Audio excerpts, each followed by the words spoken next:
नमस्कार विद्यार्थी मित्रांनो, आज आपण स्वाध्याय 3.2 मधील पहिलं गणित घेऊन येतो। बघा गणित काय सांगतंय की एक संख्या 50 हून लहान आहे, 7च्या पटीत आहे, बरोबर 3 अवयवाची आहे, ती संख्या कोणती? बघा आता एक संख्या 50 हून लहान पाहिजे आणि ती 7च्या पटीत म्हणजे 7च्या पाड्यात बी आली पाहिजे आणि पुढे डबल काय सांगितलंय ना, 3 अवयवाची पाहिजे। त्याचे अवयव किती पडले पाहिजे? 3। किती अवयव पडले पाहिजे? 3। तर बघा मग आता आपले गणित असं पाहताना तर सगळे गणित आपले 7च्या पटीत आहे, 50 हून बी लहान आहे। पर्याय पाहायला लागलो आपण। आता पहिला पर्याय कधी घेतला आपण? 14। 14चे अवयव पाळले आपण तर काय होणार आहे रे? 1 गुणिले 14 केलं तर 1 गुणिला 7 गुणिला 2, 7 दुने 14। खरं पाहिलं त्याची दोनच अवयव पाडायला लागली, एक तर कंपल्सरी सगळ्याचा अवयव असतो। 42 पहा बरं, 42 1 गुणिला 42 घेतलं, नंतर 1 गुणिला आता याच्या खाली 2 आहे, याला 2 न गुणायचं, बे 1 बे, बे 2 4, बे 1 बे, 1 गुणिला 2 गुणिला आता इथं डबल 3 भाग जाईल, 3 गुणिला 7, 7 त्रिक 21 पहा 1 2 3 अवयव पडलेले आहे, बरोबर आहे। तुम्ही म्हणता सर आता 49 चे बी पडू शकतात, तर पाहू आपण। पहा 1 गुणिला 49, 1 गुणिला त्याला फक्त 7 न भाग जाईल, 7 याचे बी किती अवयव पडले? 2। इकडे 2 अवयव, फक्त 3 अवयव कोणाचे पडले? फक्त 42 चे। म्हणून पर्याय क्रमांक आपला 42 याचं काय राहणार रे? उत्तर राहणार आहे। अवयव पाडायचे तुम्ही म्हणजे सर एक हा सर्वांचाच कंपल्सरी अवयव असतो। नंतर बघा आता 2 नंबरचा गणित काय सांगते? 37 या संख्येचा सर्वात लहान विभाजक कोणता? आता तुमचा कधी विचार केला तर 37 नाही तर कोणत्याही संख्येचा सर्वात लहान विभाजक कोणी सांगू शकतो? तो म्हणजे कोण असतो रे? 1। कोण असतो? 1। 1 हा कोणत्याही संख्येचा सर्वात लहान विभाजक असतो 1। म्हणजेच पर्याय क्रमांक आपला काय रे? हेच आहे उत्तर राहणार आहे। पुढील गणित आपण लगेच बघूया। चला 3 नंबरचं गणित बघा काय म्हणते?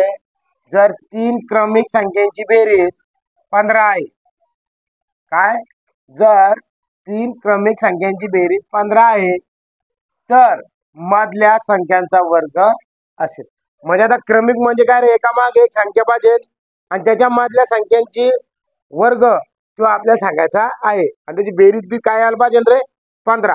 मग आता तुम्हाला सांगायचं तात्पर्य झालं, हे तुमचे जे पर्याय आहे, ए असो, बी असो, सी असो, डी असो, हे तुमची मधली संख्या आहे, बरोबर आहे।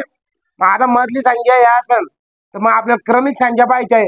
समजा तुम्ही मधली संख्या आता कधी तुम्ही म्हणताय वर्ग आहे, ह्यो कोणत्या संख्येचा वर्ग आहे? मग आता हे पर्याय 4चा।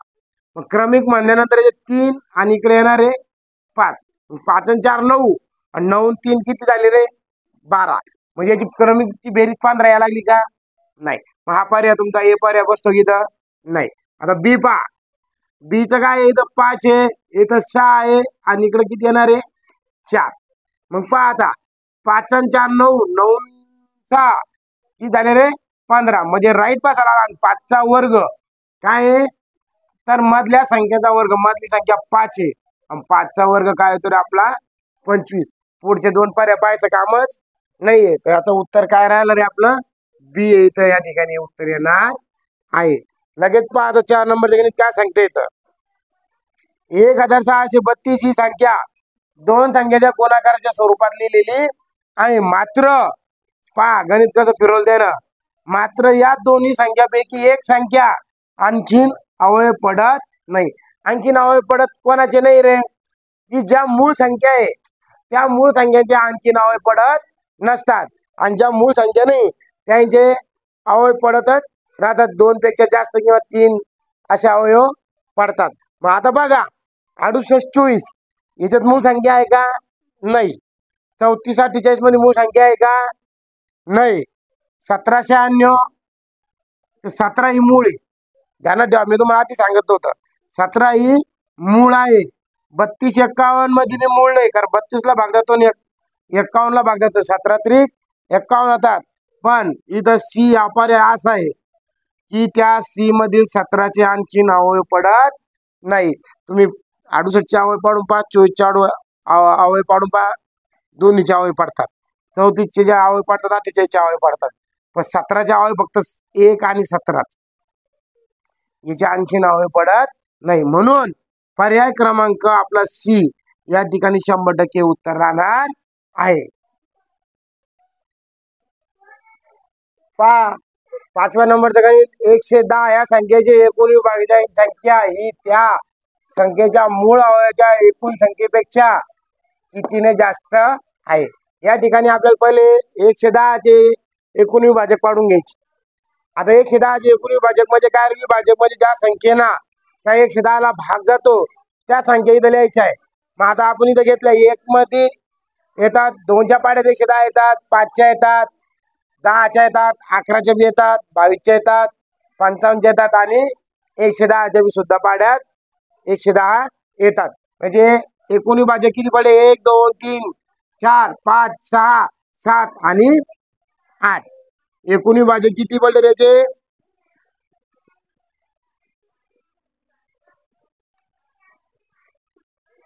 एकूण विभाजक 8. ही संख्या त्या मूळ अवयवाच्या एकूण संख्येपेक्षा कितीने जास्त. आता याचे मूळ अवयव पाडून घ्या. इकडे मूळ अवयव पाडल्या बाबा 1 गुणिले 110, 1 गुणिला याला 2 न भागता 2 गुणिला 55 आणि 1 गुणिले 2 गुणिले 5 गुणिले 11 म्हणजे 2 5 आणि 11 हे त्याचे मूळ अवयव आहे. म्हणजे ज्या संख्या मूळ आहेत त्या, म्हणजेच ह्या मूळ अवयव किती झाले रे? 3 आणि एकूण विभाजक 8. यातील काय आहे? किती संख्येने जास्त आहे म्हणजे किती झाले रे? म्हणजे 8 वजा कधी 3 केले तर तुम्हाला उत्तर भेटलं 5. आणि पर्याय क्रमांक सी या ठिकाणी याचं उत्तर राहणार आहे. आता गणित नंबर 7. गणित नंबर 6 च उत्तर पाहता. 7चे विभाजक आहे. आता आपण हे पर्यायातूनच जाऊ. 7चे विभाजक हे आपण काय जाऊ रे? पर्यायातून जाऊ. तर पर्यायातून जायचं असलं विभाजकाची सुरुवात म्हणजे काय? ज्या ज्या पाड्यात देतात ते ती संख्या. मग आता पहा इथं 7ची सुरुवात केली तर 1 आहे का? नाही. म्हणजे इथं पाहिला सुरुवातीला तर पर्याय काटला. 1च्या पाड्यात 7 येतातच. बी पर्याय पहा 1च्या पाड्यात येतात, 2च्या येतात, 3च्या पाड्यात येतात 60, 4च्या बी येतात, 5च्या बी आहे, 6च्या आहे, 10च्या आहे. 12 पंचे 60, 15 चौक 60, 20 त्रिक 60, 30 दुने 60 आणि 60 एक 60. आणि तुम्हाला कधी विभाजकाची सोपी पद्धत सांगायची झाली, एकदम सोपी पद्धत तुम्हाला, म्हणजे तुम्ही विभाजक कधी चुकणार नाही. तर तुम्हाला पहा आता तुम्ही कधी इथे 1 लिहिला, 1 ना कधी 60ला भागतलं तुमचं उत्तर 60 येणार. नंतर तुम्ही 2 नंबरला 2 घेतलं, 2 न कधी 60ला भागतलं त्याचं उत्तर 30 येणार.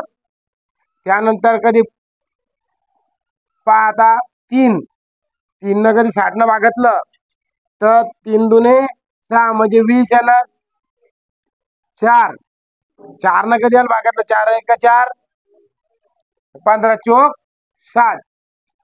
त्यानंतर 5 पहा 12 पंचे 60, 6 10 60. अशा एकदम सोप्या पद्धतीनं काय करायचं आहे ते आपल्याला, या अशा पद्धतीनं आपल्याला काय करणं आहे की आपल्याला बी हा पर्याय या ठिकाणी 60चे विभाजक आपल्याला समजणार आहे. 1 नंबर याच पद्धतीने तुम्ही कधी विभाजक पाळले तर तुम्हाला हे काय म्हणता येईल, कुठल्याच प्रकारचं उत्तर चुकणार नाही. लगेच आपण आता 7व्या नंबरचं गणित बघू. 60चे मूळ अवयव आहेत. काय सांगेल रे? 60चे मूळ अवयव आहे. आता मूळ अवयव काढा सांगेल तुम्हाला. आता बघा 60चे मूळ अवयव काढू आपण डायरेक्ट. 1 गुणिला 60, 1 गुणिला 60, नंतर 1 गुणिला 2 गुणिला यांना 2 न कधी 60ला भागायचं तर 30 येतं. 1 गुणिला 2 गुणिला 2 गुणिला 15.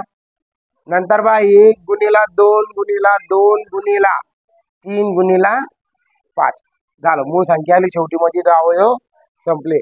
आणि हेच आपले काय राहणार आहे रे? मूळ अवयव काय? 2 गुणिला 3 गुणिला 2 गुणिला 2. एक ही संख्या मूळ नसतील, काहीच नसतील, त्यामुळे हा त्याचे मूळ अवयव आहे. आता असा पर्याय कोणता आहे रे आपला? सी.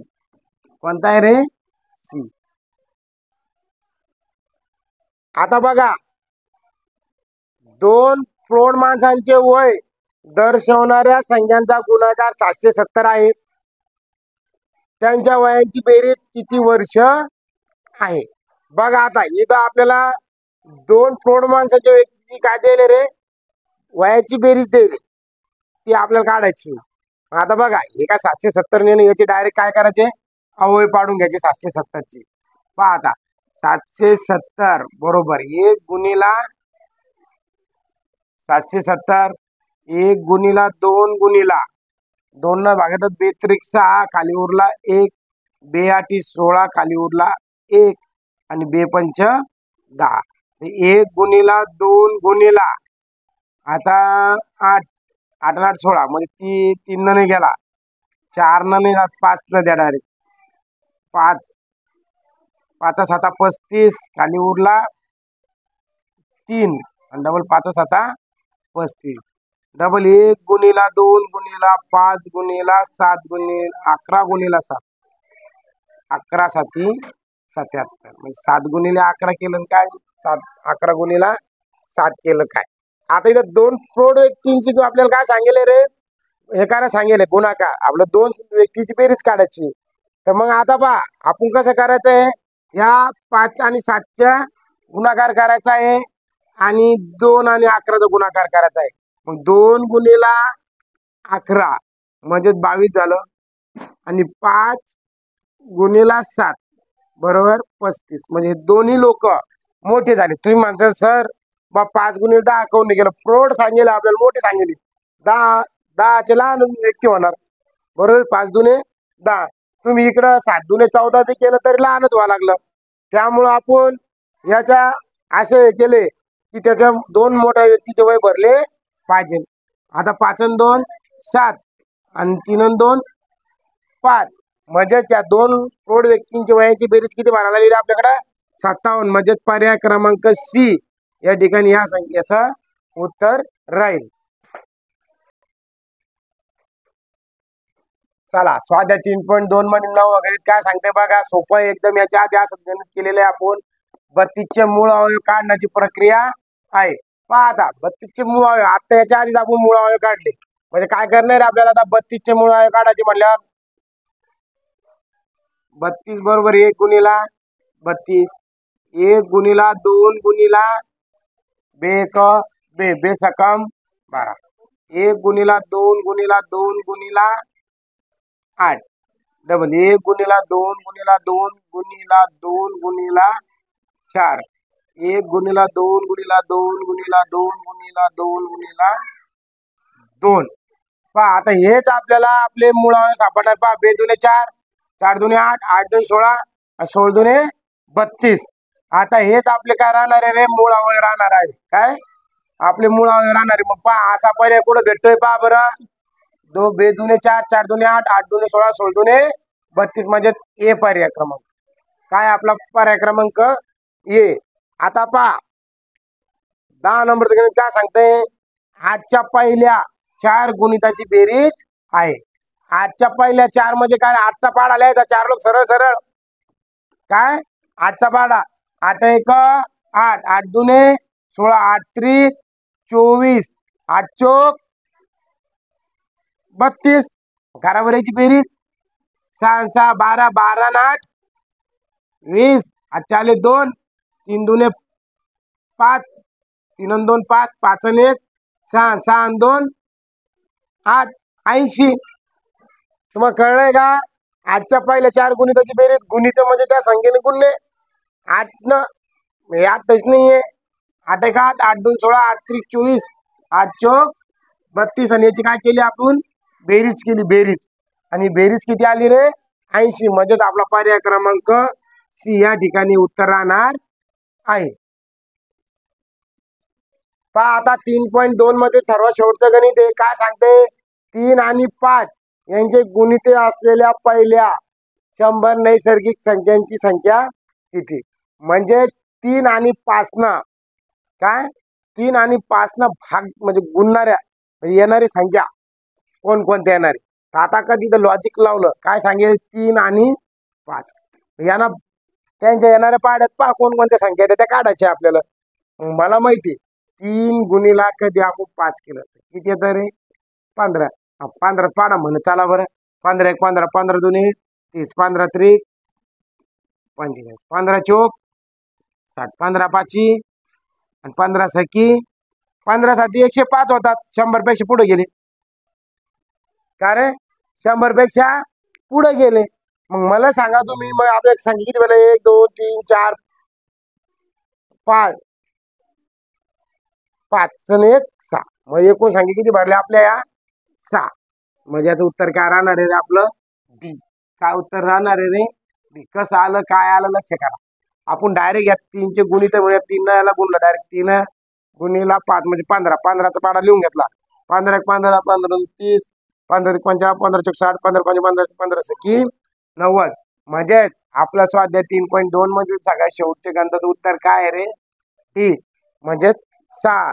असेच आमचे नवनवीन व्हिडिओ बघण्यासाठी तुम्हाला आमच्या DCD मिशन नवोदय या चॅनलला लाईक आणि सबस्क्राईब करा. धन्यवाद.